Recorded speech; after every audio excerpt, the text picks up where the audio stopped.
हे आपले माऊलींची मिरची आहे आणि 10-15 दिवसात आता मिरच्या लागणारच याला. या ठिकाणी आम्ही विजिटला आलेलो आहे. आमचे भाऊ आहे इकडे, हे दादा आहे पुन्हा बसलेले. या ठिकाणी खूप टेक्निकल काम चालू आहे. तसं त्यांनी BSc ॲग्री केलेले आमच्या भावांनी आणि इथं नवीन चार्जिंगचा पंप, विविध प्रकारच्या टेक्निकल आणि सुविधा या ठिकाणी भाऊनी आमच्या केलेला आहे. आम्ही ते बघण्यासाठी आलो आणि काहीतरी शिकण्याचा प्रयत्न करू असं आम्हाला वाटतंय. मिरची खूप जबरदस्त झालेली, खूप छान वाटतंय बघून. खूप म्हणजे पाहण्यासारखा नजारा आहे. पाणी नसतानाही त्यांनी खूप म्हणजे मेहनत करून खूप काही करण्याचा प्रयत्न केलेला आहे.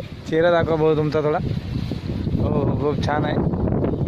बरं ठीक, चला मग येतो आम्ही. तुमची व्हिजिट झालेली आहे. आता आम्ही यामधून काहीतरी शिकण्याचा प्रयत्न करू. धन्यवाद.